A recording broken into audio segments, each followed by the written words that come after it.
मेरा नाम फहद है। मेरा ताल्लुक जंग से है। आज मैं आपसे अपनी ज़िंदगी का सबसे नाकाबिल फरामोश वाक़या शेयर करूँगा। मेरे मामू जिनका ताल्लुक इस्लामाबाद से है, मैं अक्सर उनके घर वालिदा के साथ जंग से आकर एक हफ़्ता 10 दिन क़याम ज़रूर करता। सीज़न के सीज़न ही मामू के घर चक्कर लगता था। ये सख्त गर्मियों के दिन थे। मैं और वालिदा बस से सफ़र करते इस्लामाबाद मामू के घर पहुँचे और फिर कुछ दिन गुजारने के बाद एक रोज़ मेरे कज़न अरहम ने कहा, यार मेरे यूनिवर्सिटी के दोस्त हम सब ने एक ट्रिप प्लान किया है टेक्साला जाने का, वहाँ से हम खानपुर डैम भी जाएंगे, तुम भी चलना साथ। मेरे में स्विचा ने की और वो भी पूछ मैं अकेला तो बोर हूँगा। मामू का एक ही बेटा था जो अकलूता होने के साथ लाडला बहुत था। वो वालिदा ने दिल से इजाज़त न दी पर अरहम ने उनको बहुत प्यार से माना लिया। एक सुजुकी बुक करवाई गई। ये 2001 में पेश आने वाले वाकया का जिक्र है। मेरे कज़न और उसकी यूनिवर्सिटी के दोस्त और मैं, जो अरहम के सिवा किसी को न जानता था, लेकिन उसके दोस्तों मुझे बहुत अच्छा वेलकम किया। हम लोग इस्लामाबाद से टेक्साला के लिए रवाना हो गए। रास्ते भर जाम करते हंसते गाते जा रहे थे कि रास्ते में जाते ड्राइवर को अचानक से ब्रेक लगाने पड़े। हम लोगों ने उतर के देखा कि खैरियत तो है। ये कि औफ्ताद पड़ी एक बाबा जी खड़े थे। ड्राइवर को गुस्सा तो आया पर पी गया। हम टेक्साला से अब खानपुर जा रहे थे कि रास्ता बहुत तंग सा हो जाता था। एक मकाम पर उस सड़क गरे नमा रास्ते पर वहां उस जगह ये बाबा जी बीच रास्ते में मौजूद थे। जो अजीब बात थी, it is not a normal, but जब हमने गौर किया तो पता चला वो नाबीना है। उनको नजर से महरूमी है, लेकिन ये इतनी वीरान जगह क्या कर रहे। उस वक्त दूर दूर तक ताहत निगाह न बंदा था न बंदे की जात। बहरहाल हम उनको एक साइड किया और बहुत आराम से ड्राइवर ने पूछा कहाँ जाना, तो बात न करे, जवाब न दें।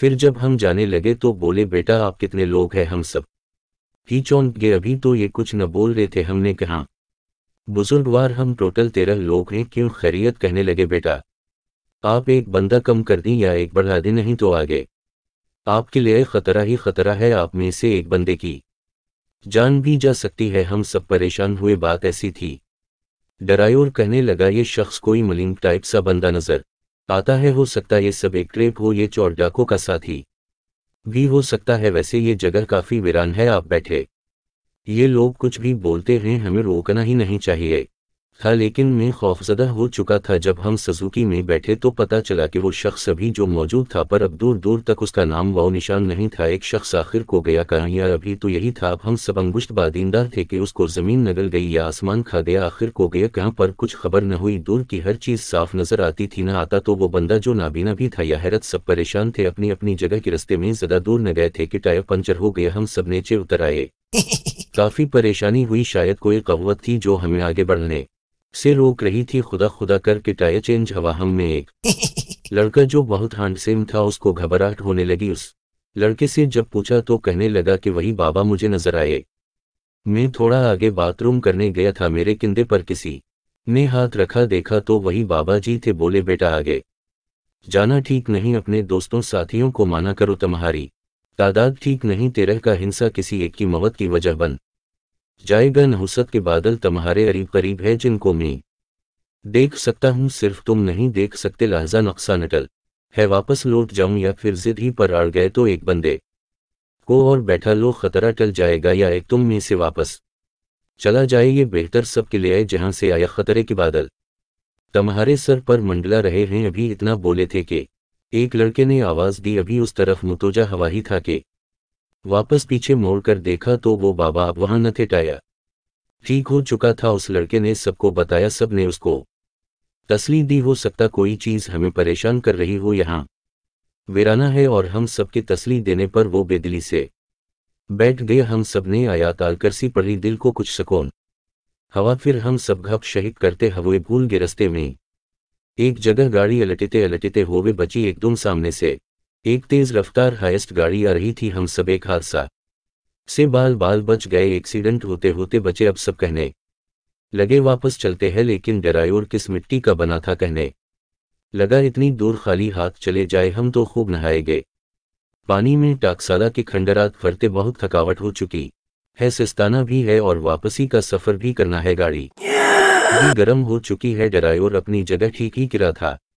आप तो जवान लोग हैं और आप सब लोग एक नाबीना शख्स आप को गुमराह कर गया। ये शुबदेबाज होते हैं, ये रंग व रंग की दुनिया है जी। असल में वो चाहता था हम उसको अपने साथ बैठा लें। मुझे वो किसी गैंग का हिस्सा मालूम होता था जी।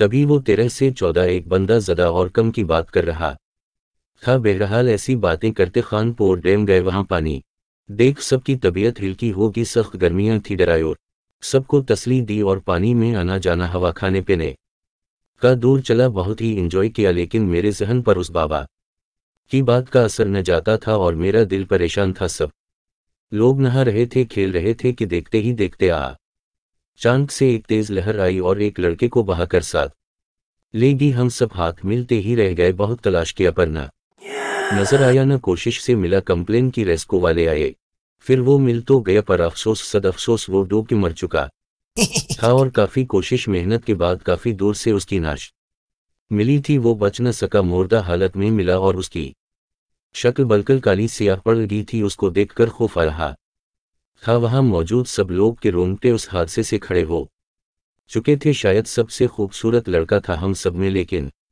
अब उसको देखकर खौफ आ रहा था। ड्राइवर वो एक साथ पानी में गए थे, जबकि ड्राइवर के बहुत इसरार पर ही वो लड़का पानी में गया था। ड्राइवर बेहोश हो चुका था और मरते मरते बचा था। जब उसको फर्स्ट एड के बाद होश आया तो उसने जो बताया, सबके पैरों तले जमीन नकुल गई। उसने बताया वो लड़का और मैं साथ नहा रहे थे, ये वही लड़का था जिस को दूसरी दफा वो नाबीना शख्स नजर आए थे। ऐसा लगा कि पानी में से किसी न नजर आने वाली एंटिटी उसको अपनी तरफ खींच लिए हो। ड्राइवर का बयान था, उसने ऊंची आवाज से कलमा पढ़ना शुरू कर दिया, क्योंकि ऐसा लगा जैसे कोई बहुत ताकतवर चीज है पानी में उसको टांगों से पकड़ अपनी और खींच रही है। जी हाँ, और घबरा कर उसका बयान कि मैंने पूरे जिस्म की जान यकिजा करते खुद को पानी से दूर ले गया। मैंने दूर पानी के पास उन्हीं बाबा जी को देखा। इसका कहना कि मैंने लिटरली देखा उस नाबीना शख्स को जो सिर्फ ड्राइवर को ही नजर आए और फिर गायब हो गए। उस बात का मैंने आज तक किसी से जिक्र न किया, आज आपको बता रहा। पता नहीं वो कौन थे, काश हम उनकी बात मान लेते, पर अब देर हो चुकी थी। जो नुकसान होना था हो चुका था। फिर एम्बुलेंस में डालकर उस लड़के की मेद को इस्लामाबाद लाए, साथ ड्राइवर हम सभी थे।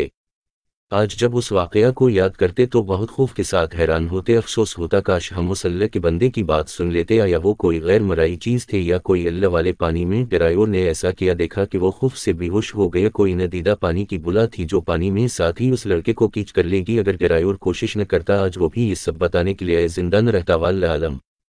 तो आपने उस वाकया से ज़रूर एक सबक लिया होगा। बाज़ औक़ात अल्लाह की तरफ से ऐसी मखलूक़ात होती है जो इंसान की गायब से मदद हो जाते हैं, काश हम उनको नज़रअंदाज न करते। ड्राइवर भी बहुत खौफज़दा था और सारे रास्ते उसको चपी लगी रही। पछतावे से एहतियात बेहतर है। इस वाकया का इतना असर हवा आज तक उसकी हैबत व खौफ से नहीं नकुल सका। और वो लड़का काश वो हमारे साथ वापस आता। खैर व आफियत के साथ। अगर आप भी अपना साथ पेश आने वाले एक्सपीरियंस शेयर करना चाहते तो वॉइस टेप बनाकर मेरे दिए गए व्हाट्सएप नंबर पर अरसाल करें। बहुत शुक्रिया सुनने के लिए। सुनते रहे मीट विद जिन्स विद DM नोमान अली के साथ। अल्लाह हाफ़िज़।